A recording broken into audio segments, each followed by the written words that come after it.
Major news, AEW just beat WWE in the ratings.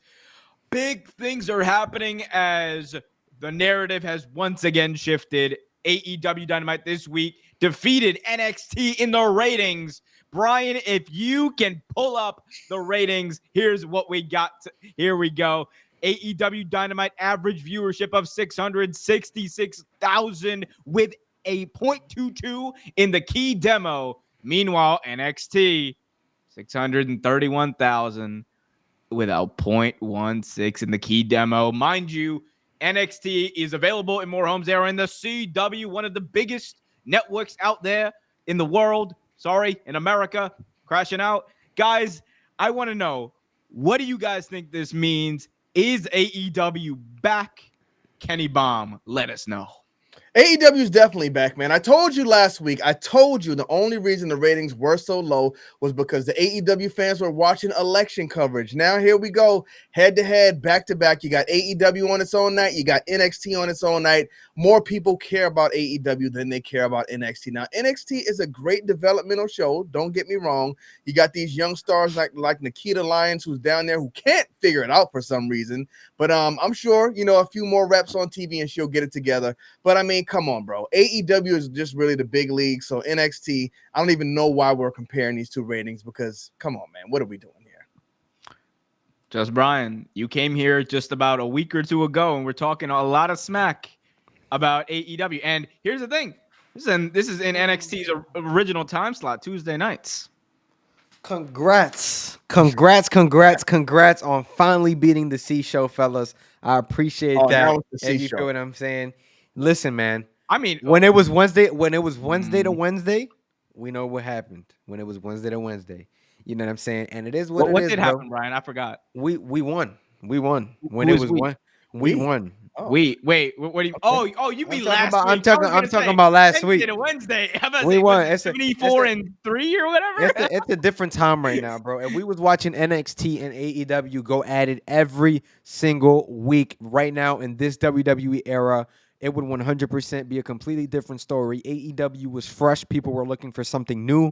WWE was at the lowest of the lowest at the time. So I genuinely think that if we were to put these two shows against each other on the same night, AEW and Tony Khan will want no business. So to me, I ain't worried about this, bro. It's a 35,000 viewer loss. You know what I'm saying? Next week we'll see what they do, and that's just it. At the end of the day, bro, that's how I feel about it, man. But you gotta listen though. AEW, like last week, they just did a show. NXT, in order to beat AEW, they had to get Bubba Ray Dudley come back, Devon come back, get the tables. Didn't have like a whole full-blown AEW show. They've been beating them without, like, on their regular time slots. They still been beating out AEW without all the extra stuff. That's fake news, bro. I didn't see the numbers. Come on now. Come on. That's fake news. I need to see the numbers. Let's be real, Brian. Look. I'm not going to pretend like this is a massive defeat, all right? 30,000 viewers is what it is. But let's be honest here. NXT is coming off of just debuting on the CW. Early on, we all know that's how ratings work. They're always going to be at their highest early on. And the fact of the matter is, you can talk all you want, bro. But we all know last week, NXT didn't beat AEW. ECW beat AEW. That's just facts, bro. That's just facts. But when we're talking about ratings, look, we do got to be honest.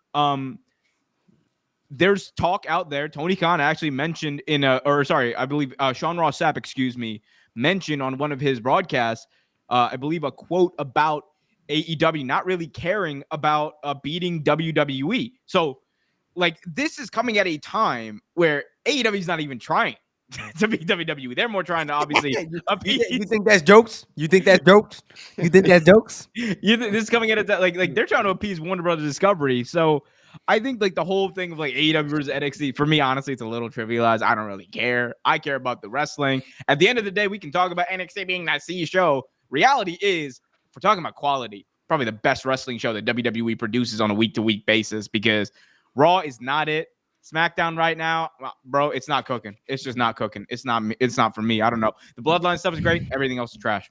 Bloodline stuff is great is what I have a problem with. I feel like WWE is in a holding pattern right now, waiting till they get to Netflix, or I mean, I guess USA already has SmackDown, so I don't know what's going on there. Maybe they need to figure out which wrestlers are going where before they dive into telling actual stories. But and you know what? It's crazy that I even say that because they say Raw is a 3-hour show and there's only like 35 minutes in wrestling. Where is the good storytelling if there is no wrestling on the show? I have no idea what's going on over there. That's a shame. I remember when they first went to 3 hours, I was like, oh boy, here we go. I was kind of excited. I was like, you know what? I wanted a 3-hour show forever. WCW had it, but we only had 2 hours. But then that 3-hour show started and they just said, let me show you what happened 5 minutes ago. Let me show you what happened last week. Let me show you what's going to happen next week. Like, bro, do something. Like, I just feel like they're not even in there to tell us any stories or anything. They're just trying to pass those 3 hours by. I mean, Raw is definitely in a holding pattern. Like, if you look at Raw, like the past couple of weeks, they're pre-recording like every other week at this point. And like they're gonna like stack up some shows in December, and I think it's generally a good thing. Give people time off in December. Wrestlers usually don't have that. That's fine with me. But you know, I think obviously this is a temporary thing. Like they're in a very weird place with this USA Network, Netflix kind of grace period or whatever. But at the same time, I think like if we're really looking at like how you fix Monday Night Raw, it's easy. You book like easy, simple storylines that lead to matches on that show. Because look, we know under the Triple H era, they got 5 matches per PLE. Not everyone's going to be having their big blow off matches for their little feuds on the pay-per-view. So build matches to Raw. We just don't see that because Triple H is just like, all right, we're gonna have, all right, Gunther, you're gonna get out there and you're gonna say something kind of problematic, all right, in the game, and then all right, we're gonna get all the divas in the match. It's gonna be a tag team match. We did that last week, boss. We're gonna do it again because in the game, like it just feels like they're doing the same stuff that a lot of people were complaining about in the Vince McMahon era. And we're doing it now. And Triple H is supposed to be the guy to change things. I'm not saying like Triple H is not Vince McMahon as far as a booking goes yet. But man, it is definitely below stagnant at this point. It is digressing or regressing, I should say, at a pretty alarming rate, if you ask me. I know they say, you know, we want to make WWE the star and not any wrestler, but I feel like right now what they need is a guy.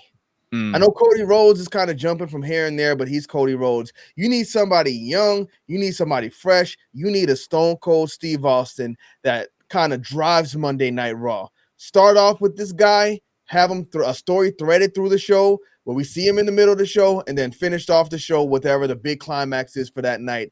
That's what they did with Stone Cold. That's what they did with The Rock at sometimes, and it just worked. I think they need to bring back Vince Russo. That's all I got to say about that. That is crazy. Do not do that. If you the do best that, writer in WWE history. Vince Russo, Ed Ferrara, Vince McMahon. We need the triple threat back, man. Brother. Hey, man, unblock me on Twitter, and maybe I'll think about it. But, Brian, I got to get you in on the last word. You are our local WWE representative. You have a weekly media call with Triple H, you know. Yes, you guys be talking about a lot of fun stuff, holding hands on the beach and whatnot. But let me know, bro. Do you think that Triple H has got something big cooked for when they go to Netflix? Because right now we know AEW is about to go to the largest growing streaming service in the United States come January as well for Dynamite and Collision. So, like, they got a little. I'm not saying it's competition, but you know, like they gotta have a little bit of an advantage. Yeah, no, I definitely agree with you, bro. I think they got something cooking, and I think that we just got to sit and wait, and it's gonna happen. And according to Triple H, and you know what him and I have spoken about, I think we're all gonna be surprised with what they got in store come this Netflix. It's a story, Brian. Yes, I want to ask you on camera. Are you heading out to that first Netflix show in California? I thought about it. I still don't know yet. I actually tossed the idea to you. I don't know if you want to go or not. We can talk about it. No, bro. That flight is crazy. That flight is cooked. I'm not going. But we will be at AEW Full Gear. We will be maybe at WWE Saturday Night's Main Event. Brian, we got to talk about that. But we definitely will be at AEW Worlds, and Brian might crash out and leave for that WWE house show that three people are going to be at. But guys, let us know in the comment section. Are you going to be at one of these shows? What do you guys think about AEW beating NXT in the ratings? Is Triple H regressing as a booker? And will Brian ever admit that AEW is truly the best at wrestling? Let us know in the comments section. Be sure to hit that like button, subscribe. Don't say it, Kenny. Kiss that ring. Grip that thing.